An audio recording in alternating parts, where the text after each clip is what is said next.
Okay, so let's get this conversation going with some panelist introductions. First, I would love to introduce Sheneka Frieson. Sheneka is, when you think Sheneka, get ready to be inspired, okay? She is the successful owner of Romares Apparel based in Tuscaloosa, Alabama. Sheneka, this journey to entrepreneurship started in high school, and since then she has become a shining example of hard work and determination. She has a business management degree from Huntington College and years of experience as a former ambassador of the Chamber of Commerce of West Alabama. Sheneka launched her apparel business in 2017 and has since expanded her business to offer plus-size clothing, home decor, merchandise from various colleges. Her passion for meeting people who share fond memories of their alma mater is second to none. We are thrilled to have her here today to share her expertise and inspire us to never give up on our dreams. Hi, Sheneka. Hello. So great to have you here. Thank you for joining. Thank you. Next, we have Oren. Oren Shani is a credit advisor and certified business coach with Accion Opportunity Fund.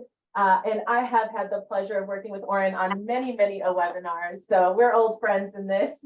Oren has over 10 years of experience in managing businesses and advising other business owners. He started, managed, and expanded his own business, providing disability accommodations for live events across the country. He now helps entrepreneurs launch and grow their own business. Hi, Oren. Hello, thank you for having me. So great to have you. And finally, we have Mona Symone. Please welcome an inspiring and wonderful entrepreneur, Mona. She is an advocate against child bullying and the owner of the empowering brand, I'm Just Me. What started as a blog to help parents deal with their children being bullied has transformed into a full-fledged brand that empowers both children and parents to stand up to bullies. Mona's Shopify store and blog are filled with anti-bullying merchandise that empowers children to unleash their true talents, build their confidence, and spread positivity through strong affirmations. Her mission is to end bullying once and for all, and she is dedicated to providing resources to combat bullying and empower children to fight back while keeping their confidence intact.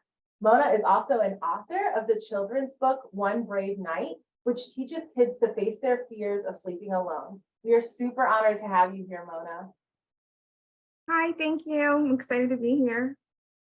Wonderful. Okay, so I hope you guys are all ready to jump in and excited to get into this content. We got a lot to cover, so we're going to go ahead and get started.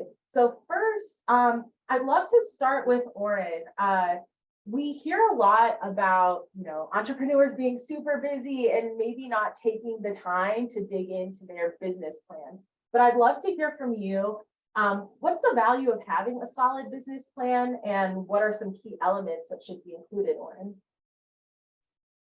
Yeah, so this is a loaded question, so I'm going to start with the short answer. High value. Having a business plan, especially in the pre-startup phase, is going to provide multiple benefits. So number one, first and foremost, if you are a business and you know that you are going to need to secure some source of capital that's more than just what you're putting in, the monies that you're putting in out of pocket, there's a pretty good expectation that anybody that is willing to provide cash for your business, whether it's a lender or an investor, whoever that may be, they're going to want to see a business plan. Why? Because they want to see, what your plan is, how you plan on executing the business, how you plan on making the business successful. And if it's something like, if it's a lender, for instance, they want to see that you have developed a plan to be able to pay back that loan. Or for investors, they want to look at your plan to determine that you're going to be able to provide them a return on their investment, right? So that's number one. But if you are not planning, and I'm sure many of you here are not planning on, looking for any kind of outside source of capital, and you're planning on just funding it yourself, maybe with some friends and family, that's great. Congratulations. I still think you should have a business plan. And the reason being, I'll put it this way. you will be in the best possible position you can be in to start a business if you have completed a comprehensive and thorough business plan. You will have done the research, you will have developed the strategy, you will have figured out all the different, pieces of the puzzle here so that you will have, the highest level of confidence. You will be going into it with the lowest level of risk because at some point, you're going to have to overhaul it. You're going to have to put in that money. You're going to have to quit your day job. You're going to have to go all out. And so why not do that with the highest confidence and the lowest level of risk? And you do that by creating a business plan. So I think that there's multiple reasons to have a business plan, obviously for outside funding, which is essentially going to be required, but definitely for yourself. Now, when we think about business plan, I think we quickly go to, the 60-page, book, that takes years and years to create. And sure, maybe in some certain situations, you do need that 60-pager business plan, but in many cases, you may not need that. Maybe you just need what's called a lean business plan, more of a 1-pager or a 2-pager, or maybe it's something as simple as, developing, a simple business model. Either way, I think you need to take the time to figure out what your goals are with the business plan. You don't want to just write a business plan, with just a template that you find off of Google necessarily. And there's plenty of great templates out there, don't get me wrong, but why not figure out what you want the business plan to do for you? And then you can kind of determine what type of business plan is best for you, because it may not necessarily be that 60-pager. So that's a really good conversation to have with yourself so that you don't find yourself, slaving away at just writing a business plan and, taking weeks, months, however long to do it, if all you really needed was something that just kind of gets the point across, depending on what you need it for. So, and I'm going to provide some resources there that Brittany will send out to you on different templates, different styles, depending on who your audience is, depending on what you need it for, so you can kind of determine what works best for you. Yeah, thank you so much, Oren. And so many great pieces of advice, like your business plan, it's always growing too, is something that I've learned. So it's so important to kind of, I know, Oren, you mentioned, what do you want your business plan to do for you? Like, where do you want your business to go? And use it as a guide. So I love that. And if you're feeling, I'm looking at the chat, so please continue to drop those sentiments, whatever you're feeling. We will have templates, resources, everything for you. And we have free business coaching as well. You'll get all of these additional resources to take you further than this webinar. So anyway, let's continue on. So I'd love to hop over to Sheneka, and I'd love to ask you, how important is creating a strong brand identity and values for your business? And what are some best practices for doing so? Well, when you think about your brand identity, you're definitely wanting to look at what are you doing in business? Are you providing a service and a product, or a little bit of both? I always find that simplicity is the best thing. When I think about simplicity, I think about Nike. They have one swoosh and it just says Nike, and that tells us all that we need to know. We know that there are celebrities that endorse this product. We know they have great tennis shoes. We know they really secure a lot of deals with a lot of high profile celebrities present and who have passed on. So that tells me that what they do works. It has worked for 60 plus years and it's still working now. I would always suggest having a clear font. That's one of the biggest things. I think a lot of times we like to personalize a lot of our ideas on print, and it doesn't always look transferable on other things such as marketing, if it's apparel, even if it's something as simple as letterhead. Keep it clear, find a great font that's really legible. That's one of the things I think hurts a lot of businesses, is because a lot of the fonts, even if I'm not particularly interested in your business, but I want to know what it is, I may want to look at it from afar before I decide to come in your store, or if you're doing any outside events. So I may just want to go to Google or Facebook really quickly just to see what you serve. So that's one of the biggest things. I would also suggest just making sure that you keep it not just things that you personally like, but think about what your target market is looking for, what's going to make it easily attractive, because you have about 20 seconds to catch your customers' attention. So that's the most important thing, is about looking at what it is that you plan to offer and how can you transfer your passion over to the general audience that you're trying to reach. Yes, thank you so much for that. I feel like so many great nuggets of advice. Like you mentioned Nike, everyone knows that. And when you take a step back, you can clearly see what it is. So I love like how you digged into the font of things. And Mona, I'd love to ask you the same question about building a strong brand identity. Yeah, sure. I mean, what Sheneka said is totally true. And so what I want to talk about when it comes to branding is trust and loyalty. So I've seen so many comments about iPhone versus Android, and it's like a really big conversation, right? So it's like, you don't have an iPhone? No, I'm an Android, and I'm a diehard Android.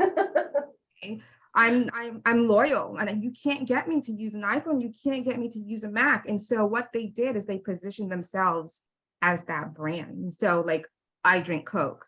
You cannot get me to drink a Pepsi. I probably would try a Pepsi. And they did establish that brand, right? When you think of Pepsi, you think of fun, you think of like the Britney Spears commercials. And when you think of Coke, what do you think of? You think of sophistication and strength. So when you think about your brand, it's how you feel, how you evoke emotion. When I first started my company, the first thing I did was my colors set. These were my primary colors, 1, 2, 3, 4. And I'm not straying from those colors. So my color was teal. It's soothing, it's calming. So colors are very important. It's actually a science. What do you feel when you see red? What do you see when you feel yellow? What do you see when you feel green? And you want to stay true to your brand. Okay. You have to be passionate about your brand, and you don't let anybody change your brand. It's how you feel, because when you're passionate about your brand, you're going to do better and you're going to succeed. Another example is, let's talk about a few different products. So let's say Tide versus Gain. Okay, so if you go down the aisle, you're going straight for the orange, or you're going straight because you know, okay, I just want to see green, I want to get Gain. Or let's say Fabuloso, you're going straight for what's purple. I want to see purple, I know where to go, I'm going to go get my Fabuloso. And so you want to make sure that you create trust and loyalty and stick to your brand. Do not deviate because of what other people are doing. Stay passionate.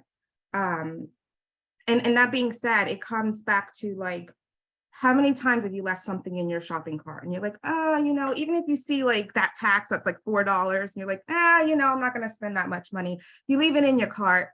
But so there's a lot of purchasing decisions that people do, right? It's a psychology. And so if I leave something in my cart, that's fantastic. Leave it in your cart, because I'm going to follow you around the internet now, and I'm going to retarget you now. Have you ever went on a site and you saw that thing that you were just shopping for?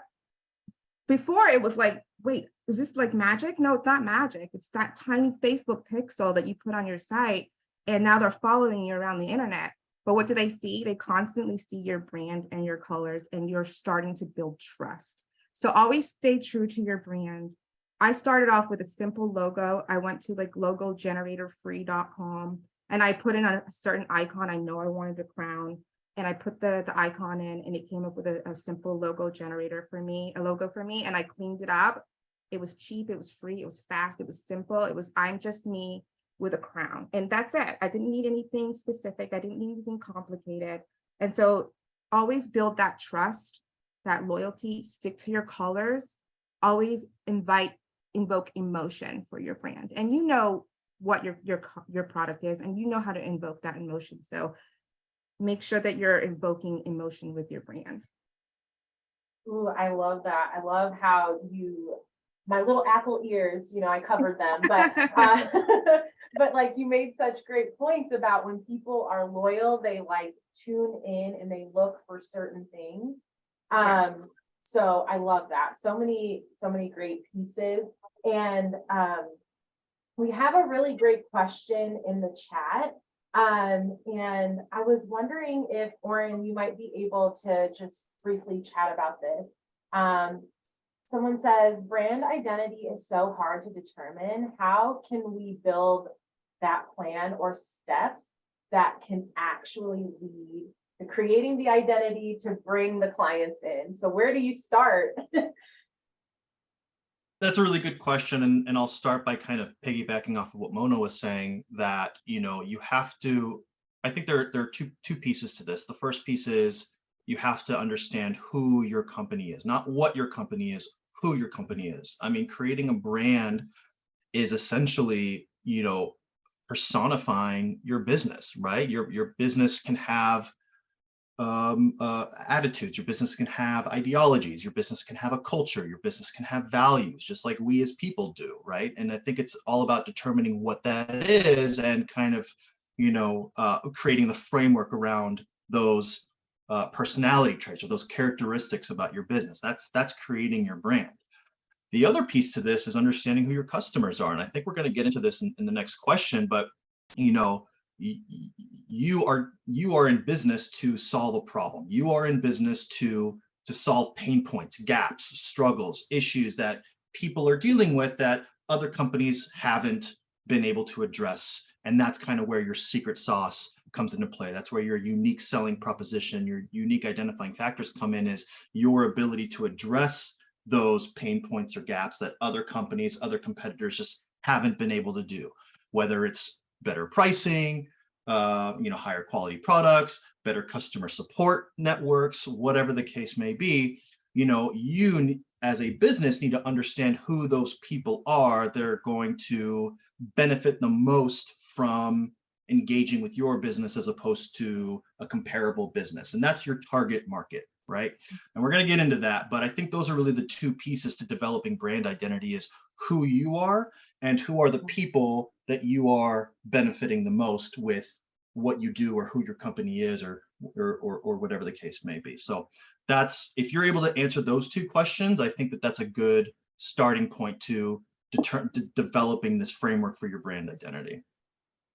Also, I see people asking for the logo generator. I'm definitely going to make sure I find that for you guys and send it. There's a couple ones out there if you just Google, but I'll definitely send the ones that I found that I played around with. It was so simple. And so I'll definitely send that to you.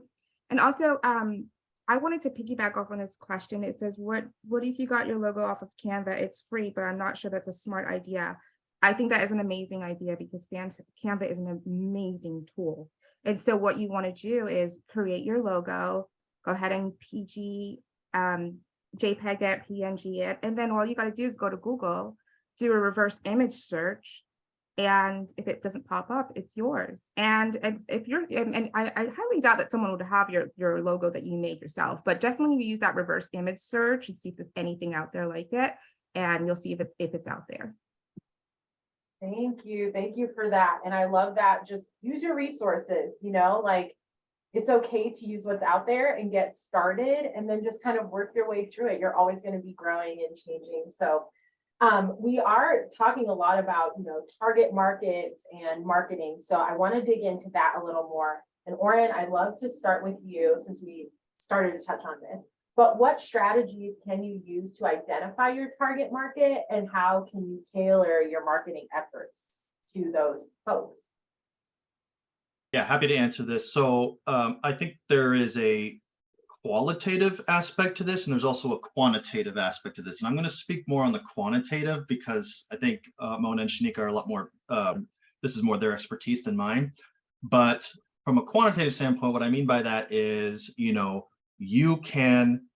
there's a lot of data out there. There's a lot of information out there that you can use to better determine who your target market is. And we're talking really about market research here. So, this is going to be things like, looking up industry reports, looking up the industry you're in to see who the primary customer segments are. Who are the people, if we're talking about coffee drinkers, for instance, we're not just talking about people who drink coffee, we're talking about what style of coffee, what type of coffee, people that are more into, kind of quick out the door coffee products on their way to work and they're always running late, so they just need something quick, like a Starbucks? Or are we talking about the kind of people that like to sit on the couches in a coffee shop and drink high quality coffee and have them, do like the nice tree on the foam latte, things like that? So it's not just determining, who drinks coffee, it's determining what are these different target markets of coffee drinkers in America or coffee drinkers in Illinois or whatever the case may be. So getting access to industry reports is going to give you that baseline level of understanding of who the customers are that make up this industry, make up this overall market. And then from there, you can kind of go in and kind of find your niche or find that particular style of customer, that particular coffee drinker that you feel you're providing the most value to based on what your company is and your style and what kind of products or services you provide. So a lot of information out there, industry reports. There's a lot of business intelligence tools out there. One is called Size Up. I'm actually going to be doing a demo with them next week to see everything that they offer. They offer a lot of really, really good information about not only what kind of customers make up an industry, but where are these customers located? What is their purchasing behavior? What is their demographic information? Are they older, younger, families, single, baby boomers, Gen Z, things like that. So a lot of really good business intelligence tools out there that can provide you pretty much everything you need to know about your customers and their purchasing behavior, best ways to connect with them, through social media, through websites, through, events, things like that. So that's kind of what I mean on the quantitative side is the research and the data that you can find to kind of give you that baseline of determining who your target market is. Awesome. I love that. Like there's always a quantitative and then some qualitative sides. So I would love also to chat with Sheneka and get your kind of perspective on identifying your target market and how you tailor your marketing to them. Thank you. Well, Brittany, I have found several different sources that have worked for me. And one is I have never told anyone this, and you guys are really getting the bomb tea today. Besides things like Google Trends, Facebook ads, which gives you the generated analytics that tells you the different areas, the peak times that your ads are most viewed and when they're not viewed, those are great ads. But this particular one is called McKinsey, which is McKinsey and Company. They literally give you the meat and potatoes of your potential clients. They have an article on there from 2020, I believe, that literally goes through every age group from baby boomers up to millennials. They tell you how they spend their money. They tell you what they value the most. They tell you the things they look for in customer service. They tell you the TV shows that they watch, and any person you watch even on any of the social media that our business coach, they tell you, you need to know what these people are. You need to generate an idea of what your ideal customer looks like, from the TV shows that they watch to the money they make, the disposable income. And McKinsey and Company, they give you all the information you can think of. I mean, you literally can spend hours on there with just different information because they have so many different sectors, all types of businesses, and you can just really pinpoint down to what type of business that you have and related sources as well. So that way you can kind of cross-reference a lot of times of the information, because you don't want to be so specific that you are outsourcing a lot of the customers that you want to come in your business. You want to be flexible in your information so that it also it can actually transfer over to a customer. So we want to make believers out of people, and we want not just a one-time customer, we want repeat customers. So those are some great resources that I have. Also, I found at looking at your big box stores, one thing we also overlook every day are those little sales ads we get in from big box stores like shoe companies and floor companies that asking about, what about Mother's Day? Did you find anything for Mother's Day? Those are a lot of places that you should look at a time. Well, it is a website, yes. It's an organization, but it is a website. Those that are big box stores, we get that information free every day because we sign up to their newsletters. And if they're reaching out to us, that means they're reaching out to other people's too. So that could be also a help with people who have trouble with like newsletters or using their email list. If you're thinking about what's a catchy phrase that I can possibly use to make somebody click open to read my email, those could be some examples. I would not not say copy and paste, but we got to make sure that we use our brain, because I know people are really big on Chat GPT, but let's not replace the ideas that makes us special, because remember, this is your business. We're not trying to emulate everything the big box stores do, but we can use them because they are there. They have been in business for a while. They have taken a lot of hits and a lot of highs. So why not use some of the same information that they're getting from us and use it to promote your own business as well? So much great advice in there. And thank you for giving us the inside scoop. We heard it here first. So that's really wonderful. And we will get that link to McKinsey and Company in the chat, so you guys can have that as well. And Mona, I'd love to hear from you as well, your perspective on your target market and how you market to them. Well, I feel like we could do a whole webinar on just like the target market. There's so much information that can be said about finding your target market, but I am a big fan of the mighty Facebook pixel. I mean, I am a fan of working smarter and not harder. And there's no way going around of like, your information is on the internet. It's just there. You can't stop it. It's not gonna be, every time you get that little thing at the bottom of cookies, I'm just like, okay, just take all my information. I don't care anymore. I can't stop it unless I'm on the run from the police. I'm like, okay, I'm not on the run. Have my information. I'm 37 years old. I'm an African-American woman. Okay, fine. Give me all the products you want to service to me. So target marketing is like, let's start at the basics. You guys are smart people. Like, I think my product will be more geared towards women or men or children. If I have a luxury product, I'm not going to target a 19-year-old coming out of college. So let's just use your basic instincts. If you have a product that's like, you want to target to middle-class income, because remember Payless?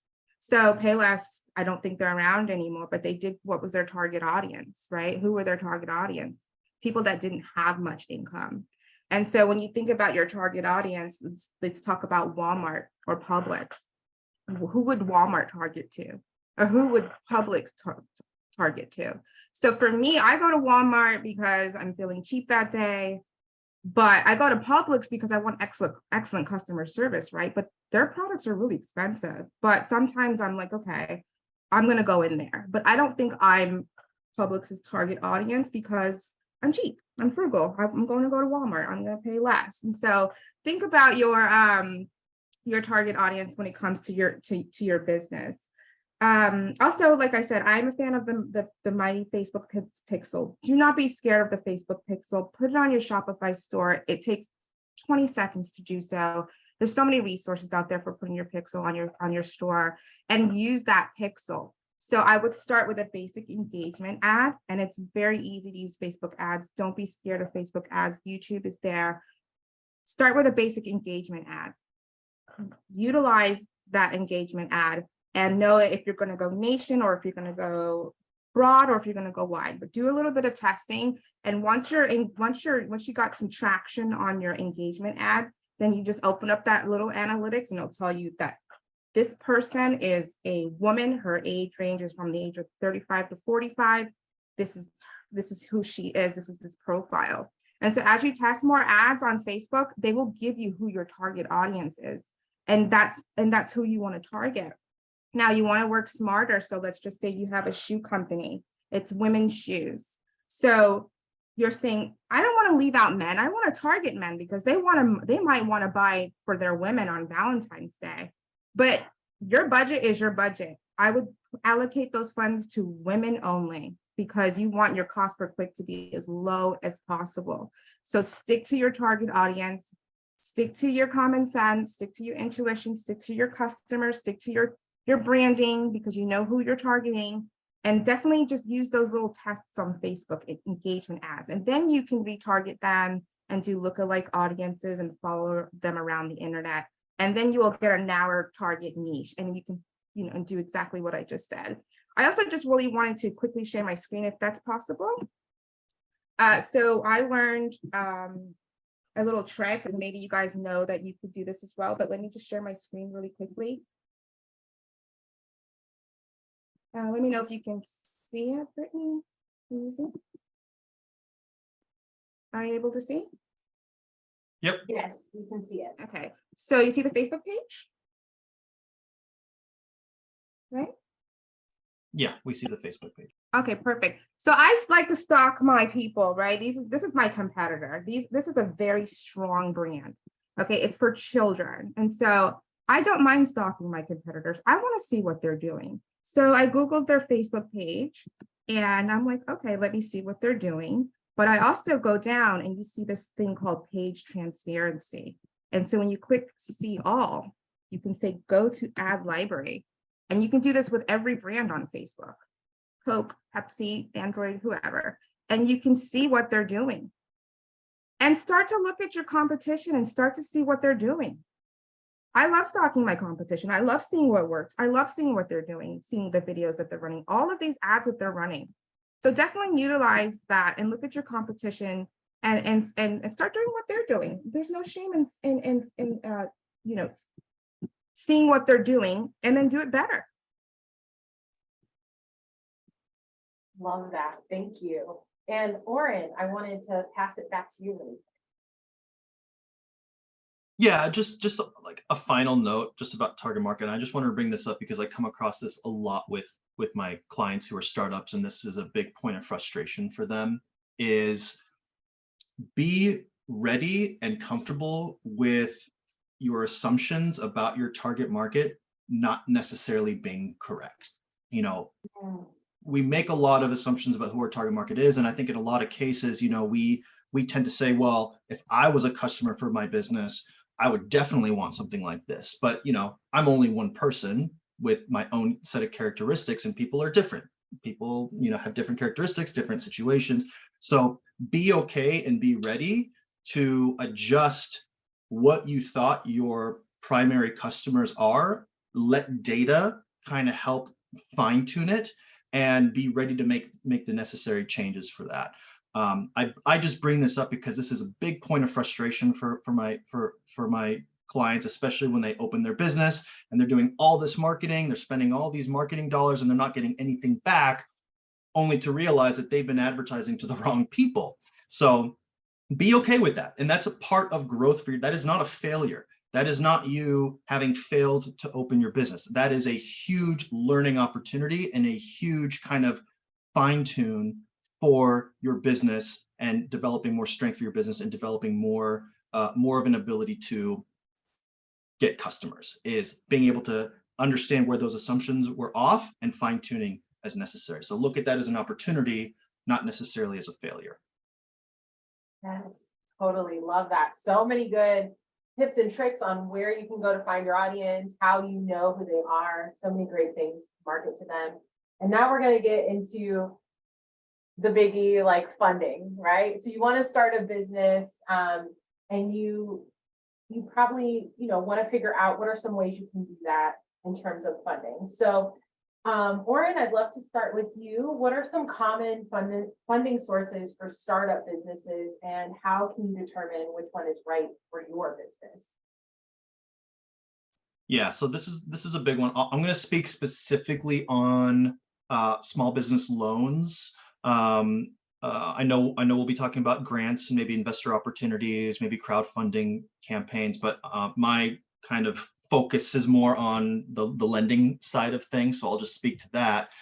But there are tons and tons and tons of small business lenders and loan products out there that can work for your business. And as part of my position as a credit advisor is to work with clients on, number one, determining what the best loan solutions are going to be for them, but also helping to kind of build up their financial position, their financial standing, to not only get access to loans, but get access to good quality loans with low interest rates, flexible terms, easy payback terms, things like that. So there's a lot out there. And it's just a matter of kind of figuring out what works best for you based on your business needs, your credit situation, things like that. we as a Accion Opportunity Fund, we are a small business lender. So we do provide loans for small businesses. There's also the Small Business Administration. There's tons out there.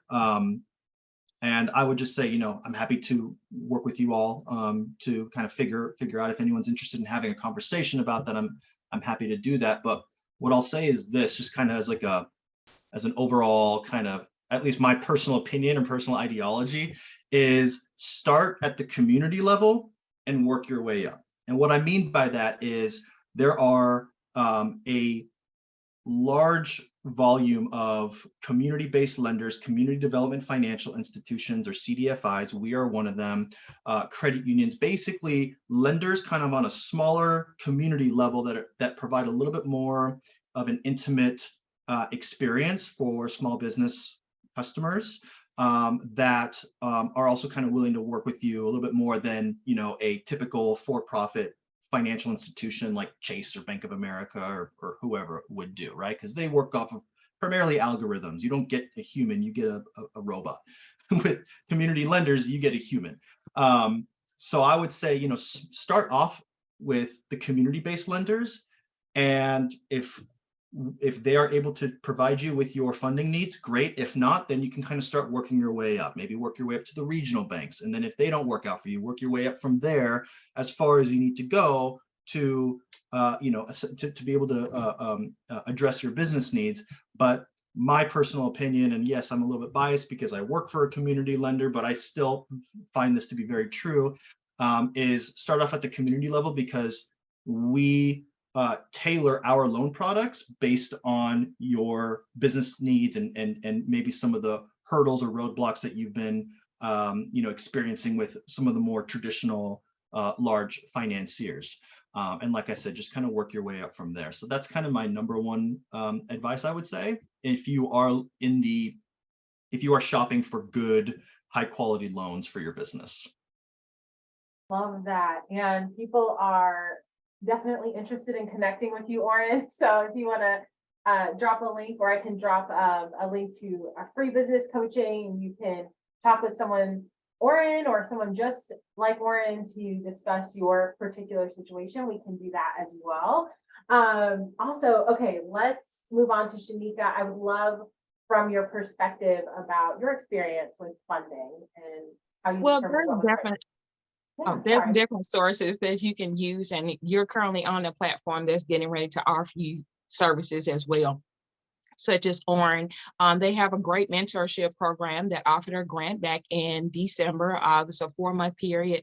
That is more important also, that if you are new in business or still in business, but maybe working full time, that you really get the tools that you need to maximize those funds that you're getting, because it can be very easy in some cases to get that funding, but what are you going to do with it after you get that funding? And if you're not familiar or haven't worked with even an amount such as $5,000, that money can come and go very quickly. So you need the sources from more seasoned individuals who can tell you how to allocate those funds, where it should go to first, because a lot of times people get so excited about the logo, they get so excited about finding the clients and the customers that they forget that after you buy those products, you could just literally have it stored in your home or wherever for months at a time. No one knows about it. So you need to make sure that you're using that money to make money, because money is a tool, and it's not just for your personal gratification, it's for your business. And I have seen people have used their business as another source to get those business credit and business loans and not use it for the business at all. So that's one thing you're definitely going to want to make sure that you have someone that's going to hold you accountable to use those funds for your business.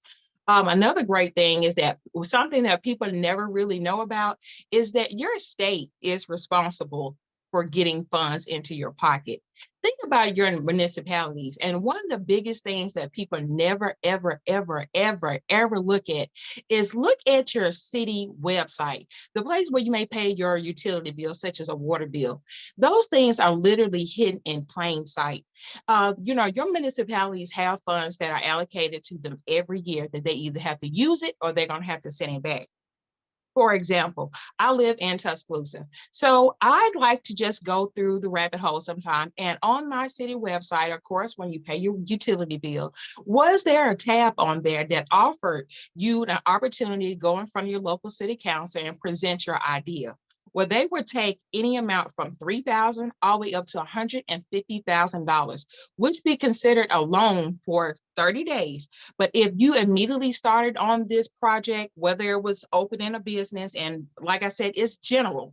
So you have to apply this information where you need to. So if you were opening a business or wanted to build a new facility for other business owners to rent out locations, for example, they were matching you, and they would actually turn that into a loan that will be forgiven. But the key part is that you have to make sure that when you're ready to go, that you're ready to go, because you were given 30 days to start this project, meaning that you have the funds to go ahead and start those projects, you have the manpower, and you have the business plan, just like Oren said.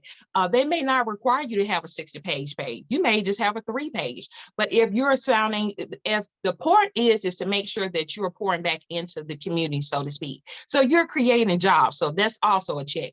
And they were even forgiving those loans. And people never know this because it's hidden in plain sight. You know, that's why you really have to take that time out and really just skirt the internet. You know, even if you just have a source to go on to, you will be amazed how far that information will lead to another information packet, another information source, and it would give you more ideas of how to secure more funding and what to do with those fundings. Because even with your business, such as mine is with retail, that doesn't mean I can't get government contracts. That doesn't mean that I can't get on my state list as a preferred buyer. There are so many ways that you can generate income and consistent revenue that is not always going to be business to customers. So just keep that in mind.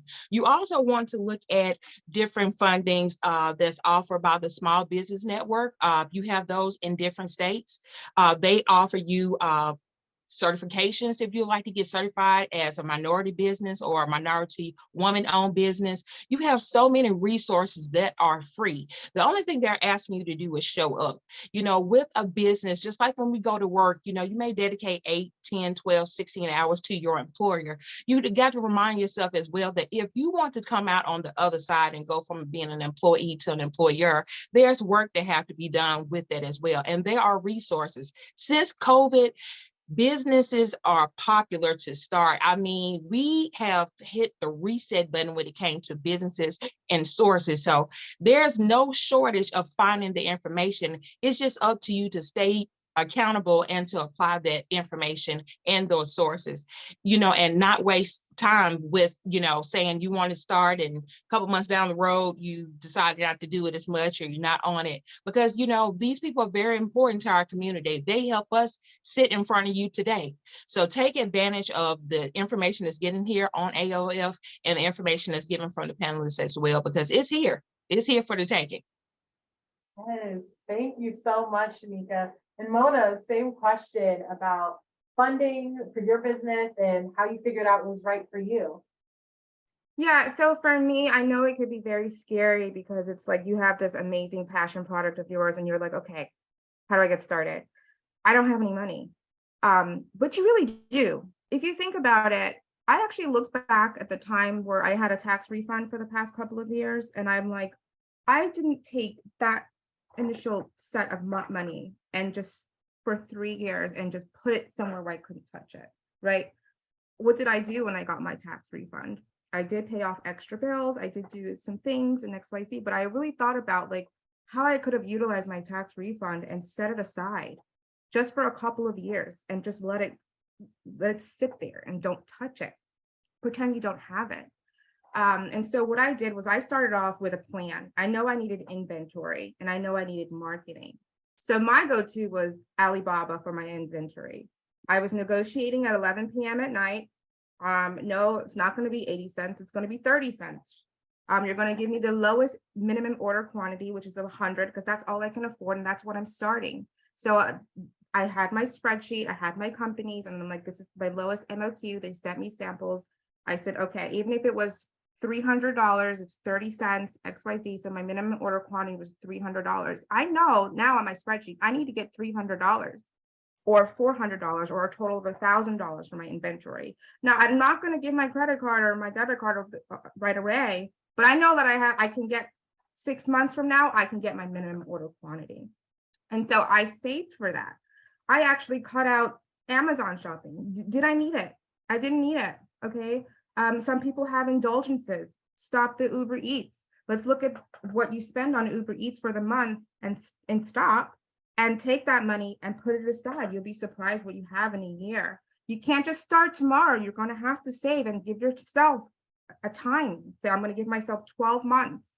I will be here this time around by this time next year with this budget. Now that I have my spreadsheet and my MOQ and how much I want to spend on inventory, this is how much I can spend on my marketing. And it doesn't have to be big. Like you can take that $300 you saved off of Uber Eats or Amazon shopping, or you stop buying that bottle of wine because that adds up, right? Or whatever your guilty pleasure is, you're going to have to sacrifice and you have to bootstrap yourself. I also was sitting watching Atlanta Housewives on a Friday night. I turned off the TV, I put in Uber Eats, and I went driving. I made $200 from 5 p.m. to 11 p.m. And that was $200 that I could put towards my budget. And I was just watching TV. So I did Uber Eats on Friday and Saturday, and I just made money. I wasn't doing anything but watching TV. So if you add up, that's an extra $200 a week times 12. That's money for the year. And you have that budget that you want to accomplish for the year. I actually utilized a little bit of my credit card, but I kept it under 33% utilization. And so I would take the 33% utilization and pay it off, because we want to have great credit scores. You want to have that limit that where your credit score is growing, but your credit limit is also growing. But be very careful about using your credit card. But if you don't have a plan of action, you don't have your budget, and you don't know where to start with a to-do list. Start with your inventory. How much do I need for my inventory, and work on it? Like, you'll be surprised how fast a year goes and you have your budget. Also, I want to talk about grants. Definitely just Google grants for women, grants for your audience. There's so many out there. I had to actually start a spreadsheet and deadlines and subscribe, and I get them in my email all the time. And I actually scored my first one last year. So that was very cool. I love that. Congratulations, Mona. And thank you for sharing that, from, going to your area website and looking for money that's out there and having a really clear understanding of how much money you actually need, so you're able to attack that goal. Okay, so we have two more really quick questions, and then we're gonna run through those so we can answer some of your live Q&As. Do not worry if your question doesn't get answered, though. I promise I will provide you with tons of resources to follow up with experts who can help you specifically.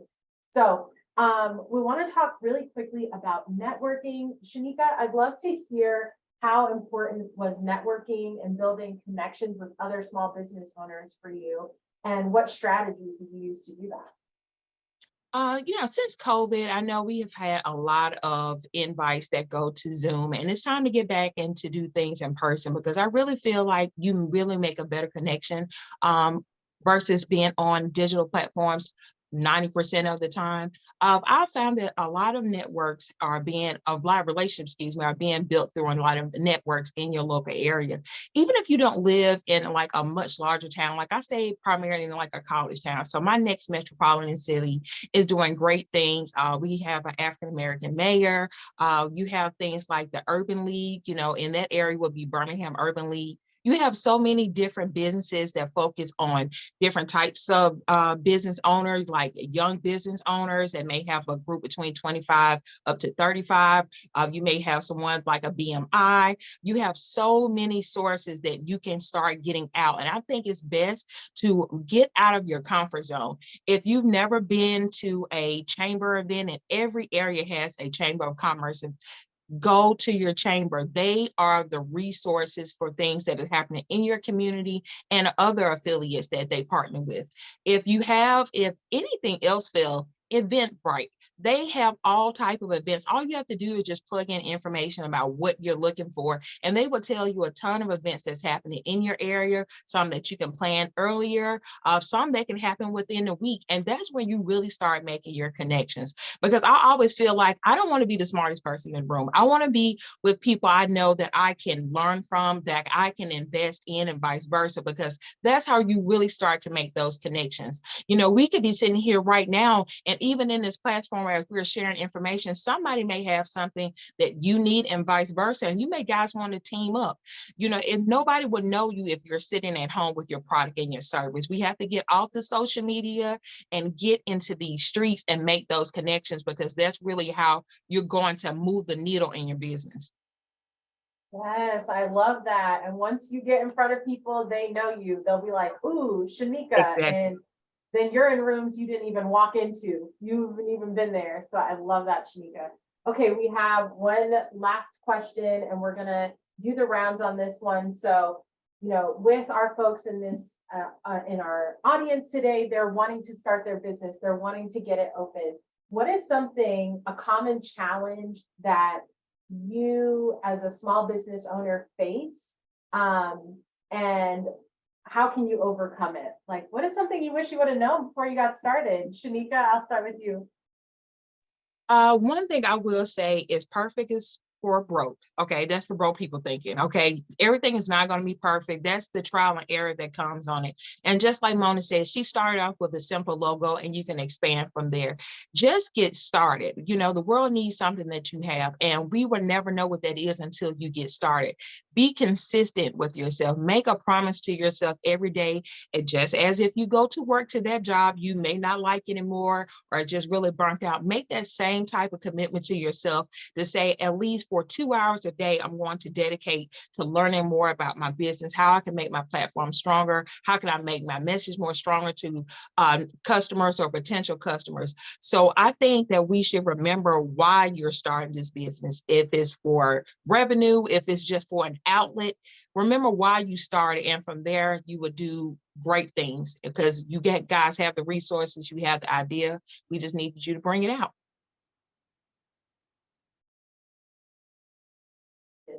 I'm muted. Wow, rookie move. Okay, that's so powerful. Thank you, Sheneka. And Mona, I'd love to hear from you.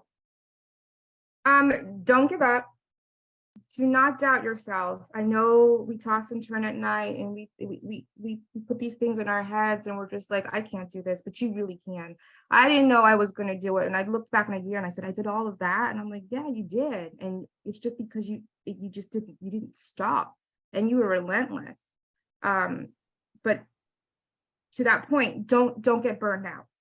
I got so burnt out to the point, because I was up at 2 a.m. and I still I went to my 9 to 5. It's okay to take a break. Do not get burnt out, because you will stop completely. So don't work so much where you get burnt out and then you stop because you're like, I don't even want to look at my laptop anymore. So you know when you're about to get burnt out, it's okay to shut down the laptop, and it's okay to have a glass of wine and put on your favorite show. So, but do work hard, but don't get burnt out to the point where you're going to stop. Also, we're mostly working from homes, right? We don't have offices. And so I noticed a pattern, and notice your pattern. Like, be honest with yourself. Like, it's Saturday and you're watching TV. You're not working today. Why? Because you're at home and the refrigerator's right there. So I literally went to the library, took my laptop, took my coffee, took my Red Bull, took a sandwich so I didn't have an excuse to leave, and went to the library. And I said, I'm not leaving this library today until I've knocked out this goal. It was like 30 days of social media posts, or this or that, or whatever you don't want to do. Force yourself out of your comfort zone.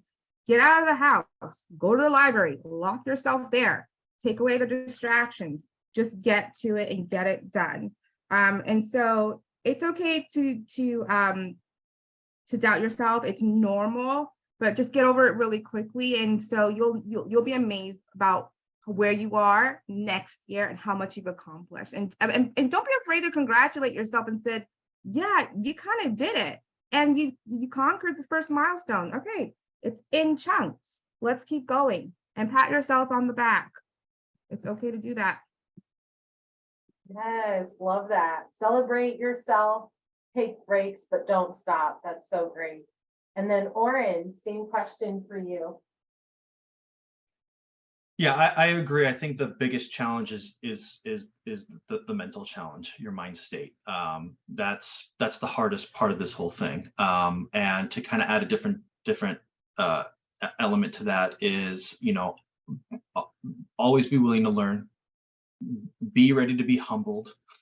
You know, you may be an expert in the craft that you're doing or whatever, but that doesn't mean that you can't learn more. There's always something more to learn. There's always ways to progress. There's always ways to develop.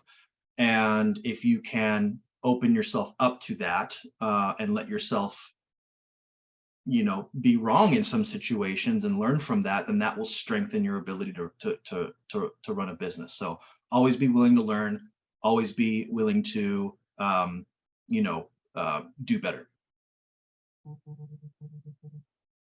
Absolutely. I love that. I know that we have really done our best to answer some questions throughout this opportunity. And I have been chatting a lot of you. So, you know, your question, you have another resource to go to. This webinar could be 4 days long. Like, we covered so much here. And I really appreciate everyone and our panelists, Sheneka, Mona, Oren, for coming in and giving really high impact information. I promise all of their resources, all of their great links, all of their templates will be available tomorrow, along with this recording. We are here for you. Do not give up on your business and your dream. You can make this happen, and we will see you. We'll be here for you in the next one. Thank you guys so much for joining, and we will see you next time. Bye, everyone. Bye. Thank you, everyone.